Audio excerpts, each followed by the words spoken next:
An old letter found in the attic. In the quiet town of Halloween, everything moved a little slower. The wind was gentle, the streets were quiet, and the people liked simple things: warm bread, long walks, and peaceful evenings. One cloudy afternoon, a girl named Ella visited her grandmother's old house. The house sat on a small hill at the edge of Halloween. It had white wooden walls, blue shutters, and a garden full of soft yellow flowers. Ella hadn't been there in a long time. Her grandmother had passed away a year ago, and the house had been empty ever since. Ella walks through the front door slowly. The floor creaks under her feet, dust floated in the light coming through the windows. Everything looked the same.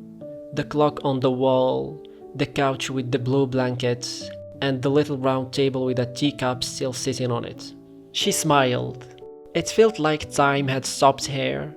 Ella had come to clean up the house. She brought a small notebook, some boxes, and a sandwich in a paper bag. She spent the morning dusting, folding blankets, and opening windows to let in the fresh air. The house sighed as the wind moved through it. Later that day, Ella found herself in the hallway, standing in front of the narrow wooden stairs that lead to the attic. She had never been up there. Her grandmother used to say, "There is not much in the attic, just old boxes and even older memories." But today, something made Ella curious. She took a deep breath and slowly climbed the stairs. The attic door creaked open. Inside, it was dark and quiet. The air smelled like old paper and cedarwood. She found a small pull string for a light bulb and gave it a gentle tug. The light came on, dim and warm. There were boxes stacked in the corners, a few pieces of furniture covered in white cloth, and a big trunk sitting in the middle of the room.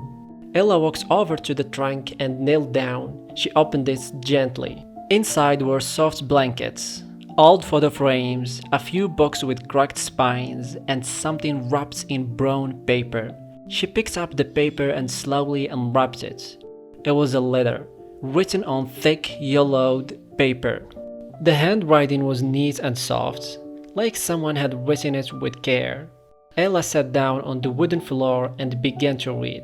"Dear Lillian," that was her grandmother's name. "If you are reading this, then you have found your way to the attic, our quiet little secret place.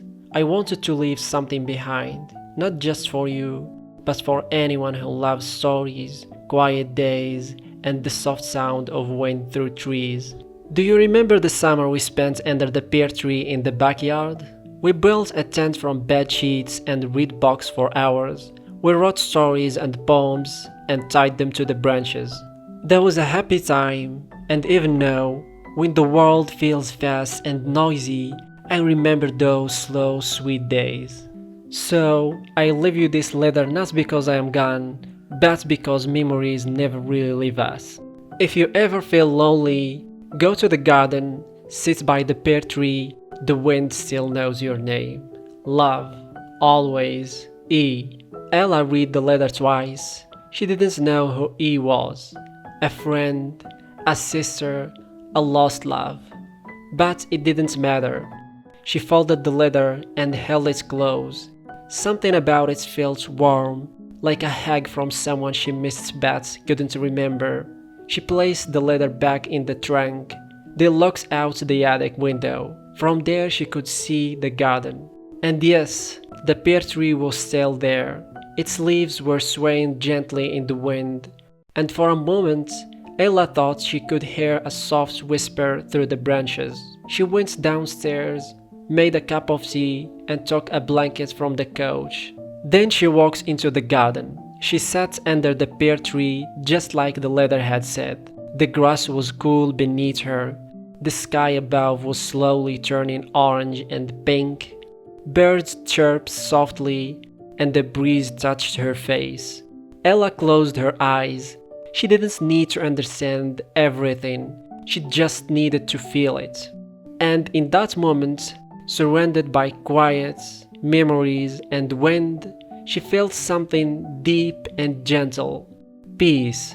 The town of Hellwind keeps its secrets well, but sometimes when you open an attic door or sit under an old tree, the past reaches out, not to pull you back, but to remind you how beautiful, quiet things can be.